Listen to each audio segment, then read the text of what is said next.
Jóvenes, muy buenas tardes. Sean ustedes bienvenidos a una clase más de química.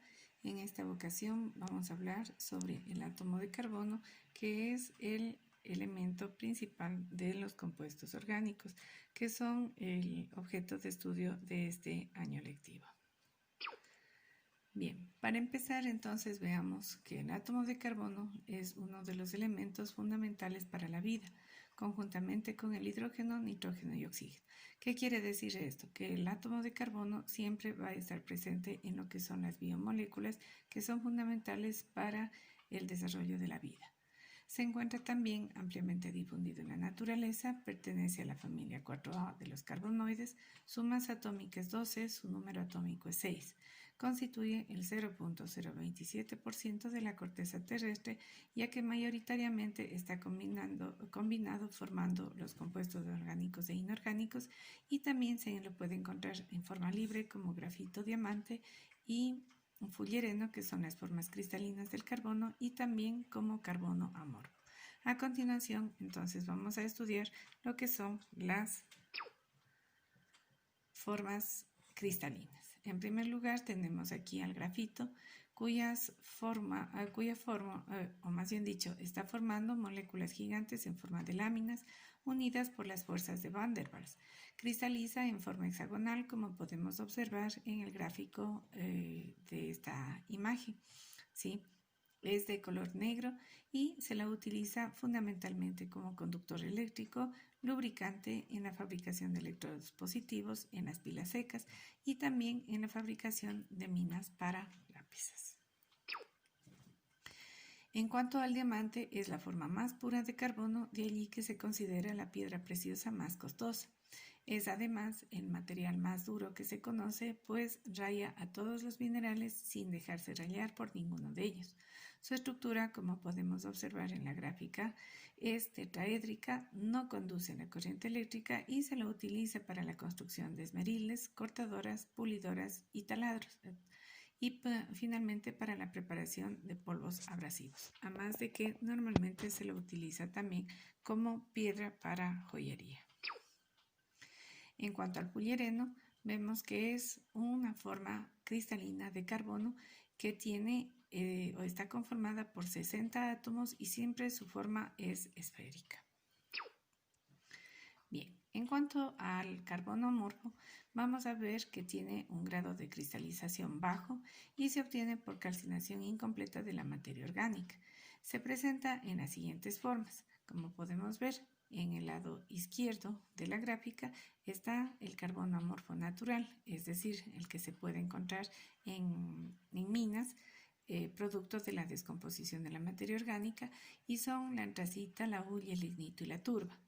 En cuanto al carbono artificial, vemos que se ha fabricado consiguiendo la formación de carbono de leña, negro de humo, carbón animal, carbón de retorta, carbón de coque.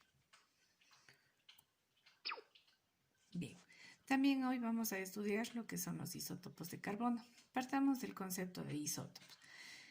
Los isótopos son átomos del mismo elemento que tienen el mismo número atómico, pero diferente masa atómica. ¿Por qué tienen diferente masa atómica?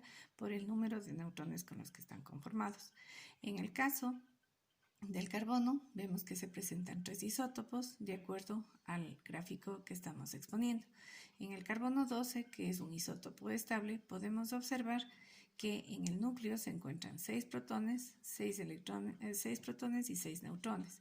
Y en la corteza, en los diferentes niveles de energía, 1 y 2, se encuentran los 6 electrones correspondientes. Para el carbono 13 vemos que se mantienen los 6 protones y también los 6 electrones, pero en el núcleo donde se encuentran los protones se encuentran también 7 neutrones. Este carbono 13 es también un carbono estable, es un isótopo estable del carbono. Finalmente tenemos el carbono 14, que es inestable o también se lo llama radioactivo. Ya vamos a ver por qué. En el caso de este carbono 14, vemos que en el núcleo se presentan 6 protones, 8 neutrones y 6 electrones circulando en la corteza en los 2 niveles de energía, de acuerdo a como podemos ver en los gráficos. Bien, para detallar algo más del carbono 14, podemos decir que es el más abundante de los isótopos del elemento carbono.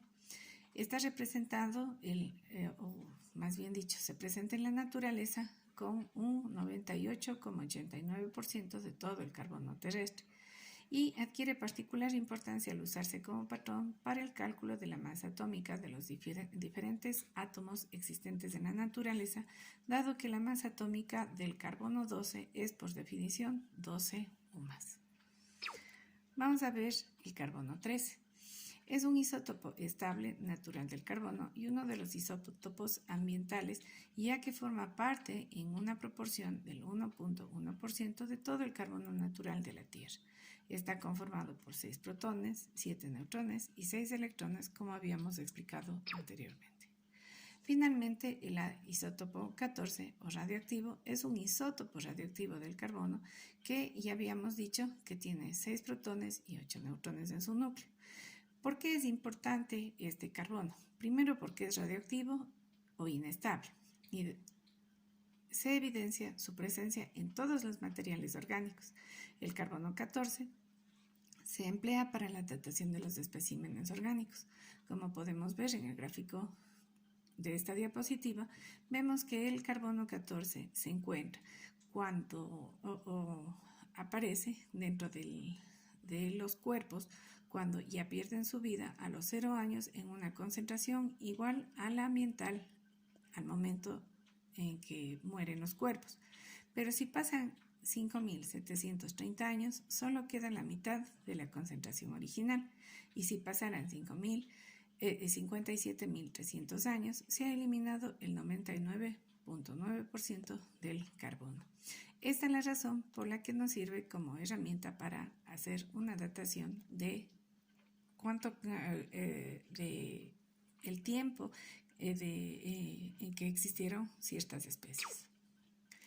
Finalmente vamos a ver lo que es la estructura del átomo de carbono. El átomo de carbono se ubica en el grupo 4, segundo periodo de la tabla periódica. Su masa atómica es 12, su número atómico es 6 y la configuración electrónica, de acuerdo a lo que podemos observar en el gráfico, es 1s2, 2s2, 2p2 y en los diagramas de orbitales podemos observar cómo se han ubicado los espines, ubicándose los últimos espines en 2px y 2py.